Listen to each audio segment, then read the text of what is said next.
धनसंपत्तीपेक्षा आरोग्य संपत्ती श्रेष्ठ. महाराष्ट्र राज्याचे सहकार मंत्री माननीय बाबासाहेब पाटील गेल्या 45+ वर्षापासून नियमित व्यायाम करत आहेत. दररोज सकाळी 5:30 वाजता दिवसाची सुरुवात व्यायामाने. सुबह की हवा, सौ बीमारी की दवा हा त्यांचा जीवनमंत्र. पहा आपले आरोग्य आपली जबाबदारी अभियानासाठी दिलेली ही प्रेरणादायी विशेष मुलाखत. चॅनलला सबस्क्राईब करा आणि व्हिडिओ शेअर करायला विसरू नका. नमस्कार मित्रांनो, माझ्यासोबत महाराष्ट्राचे सहकार मंत्री आदरणीय बाबासाहेब पाटील आहेत. हा जो व्हिडिओ आहे आपल्या जीवनामध्ये बदल घडवून आणणार आहे. आपण सर्वजण वेळ नाही असे अनेक कारण देतो. बाबासाहेब पाटील हे मंत्री असून देखील आपल्या प्रचंड बिझी शेड्यूलमध्ये स्वतःच्या आरोग्यासाठी 1.5 तास देतात. सर, आपण या ठिकाणी व्यायाम करता, जवळपास 1.5 तास तुम्ही देता. जी, हे तुम्हाला सवय केव्हा लागली? मी लहानपणापासून, मी जन्माला मला कळते तेव्हापासून व्यायाम करतो. स्विमिंगला जातो. एक तर मी स्पोर्टमॅन आहे. बर. कबड्डी, कुस्ती, व्हॉलीबॉल, तसं ऑलराऊंडर आहे. बर. त्याच्यामुळं हे मला व्यसन लागलेलं आहे. बर. त्याच्याशिवाय मला करमत नाही. बर.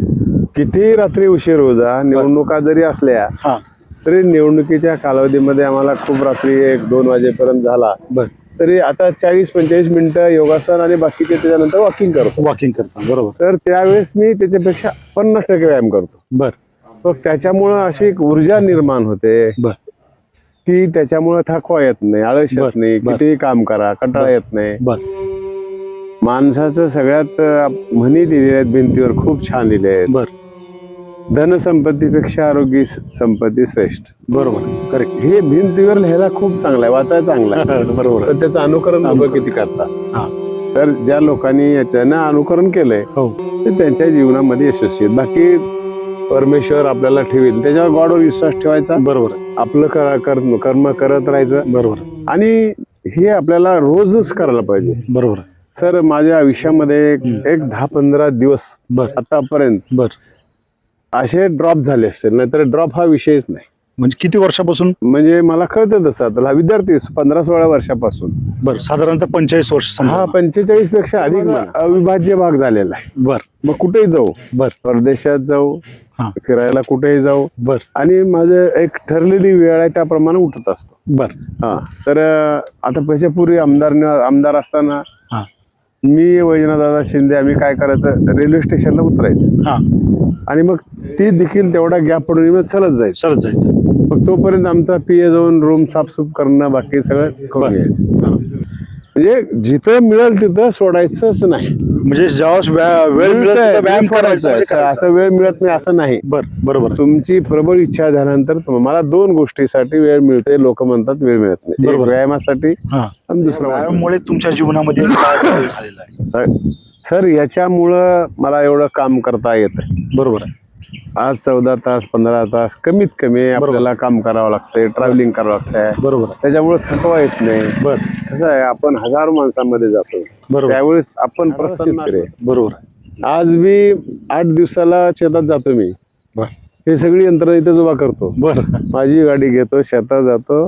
माझ्या झाडाला उसाला बोलल्याशिवाय, कारण मी शेतकरी आहे. बरोबर. सर, मला त्याची भाषा कळते, काय पाहिजे, काय त्याला कमी पडलंय. बरोबर. आणि ते मला बोलतात.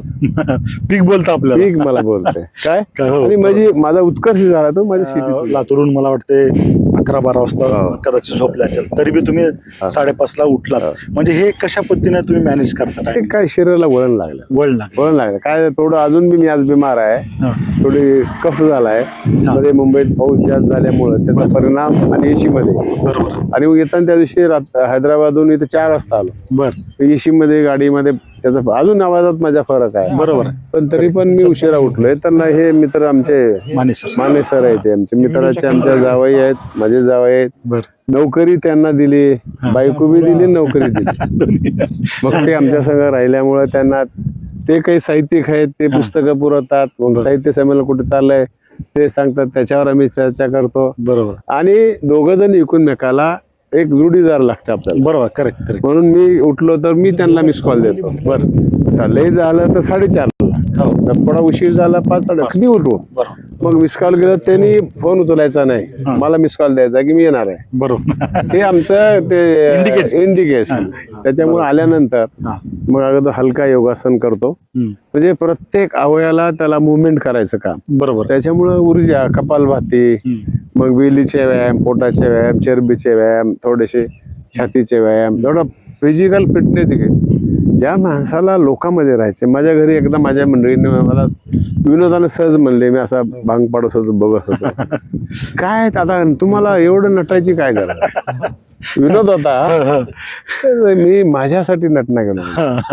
एक तर तुला वाटून वाईट, तू प्रसन्न राहावं, त्याच्यातला पहिला एक गेम.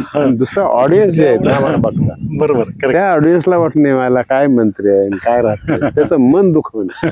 त्याच्यासाठी मी राहतो, माझ्यासाठी नाही. म्हणून आता मला काय करायचं, बरोबर, मला काय करायचं असं त्याचा अर्थ नाहीये. तर बघणाऱ्या वाटतं की आमचा आमदार तिच्या मायला अपडेट आहे, बसल्यावर देखील कसा रुबाबात बसतोय, चलताना कसा बसतोय, जेवताना प्रत्येक गोष्ट त्याची अशी हटकत असली पाहिजे. कसं आनंदी जायचे. अर्जंट मिटिंग आहे, वाटतं तुम्हाला डिझेल पंपावर जाऊन पेट्रोल डिझेल घालावं लागेल. करेक्ट. मग तुमचं डिझेल हे आहे.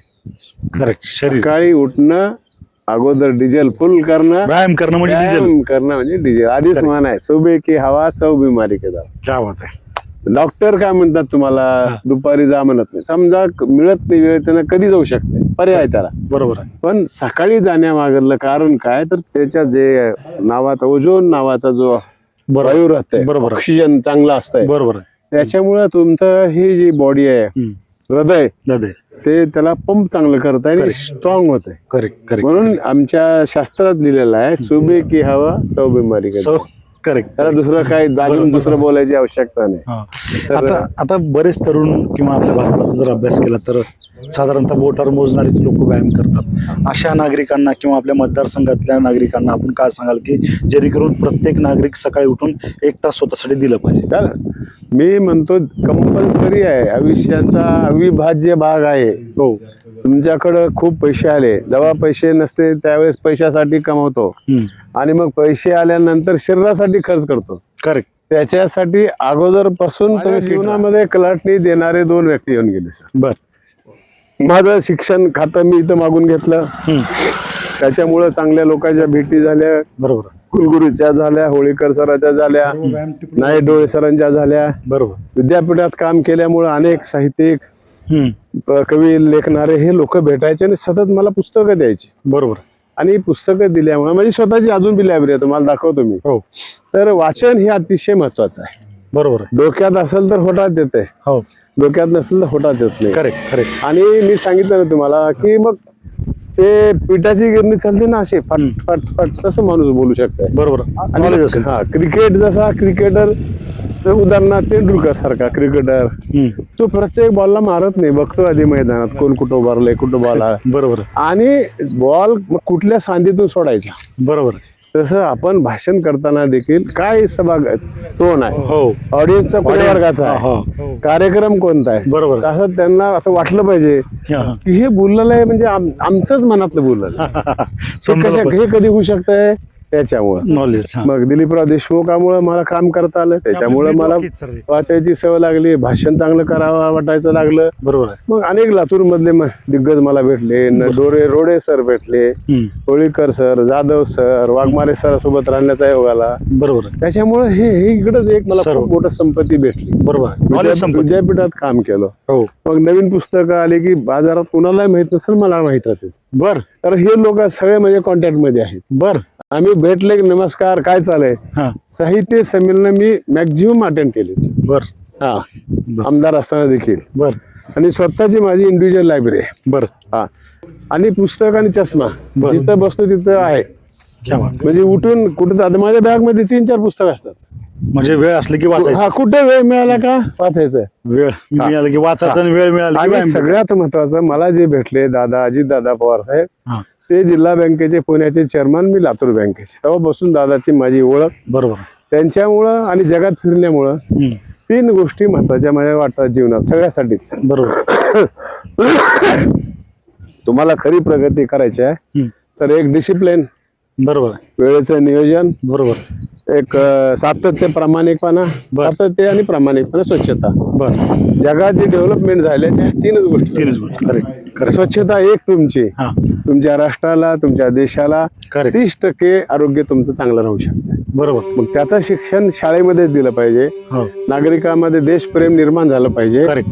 आणि कुठे खायचं आणि कुठे टाकायचं नाही, हा, त्याची विल्हेवाट लावली पाहिजे. सर, आपलं आरोग्य आपली जबाबदारीची जी माझी मोहीम आहे, या मोहिमे बाबतीत आपण काय सांगा? सर, हे अतिशय महत्वाचे आहे.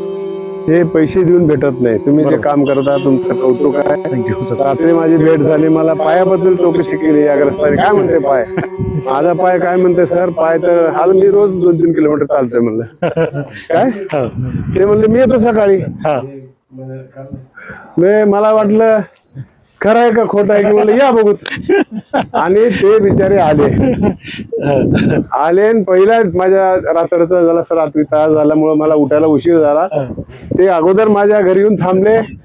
10-15 मिनिट उशीर झाला. सॉरी सर, असं होत नाही. पण शेवटी थोडासा राजकारणाचा अंग तुम्हालाही कळावा की राजकारणी लोकांचं असं असतं.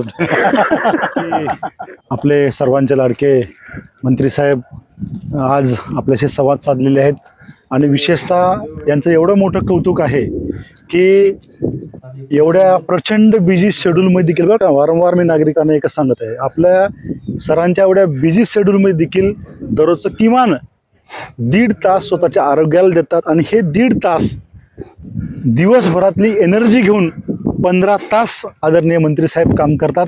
यांचा आदर्श घेऊन आपण सर्वजण सकाळी उठून 1 तास व्यायाम केला पाहिजे, आळस न करता, कारण न सांगता. जय हिंद, जय भारत. धन्यवाद. चालू घडामोडींच्या अपडेट जाणून घेण्यासाठी आपल्या लोकप्रगती वार्ता चॅनलला सबस्क्राईब जरूर करा. बेल आयकॉनवर क्लिक करा आणि रहा अपडेट.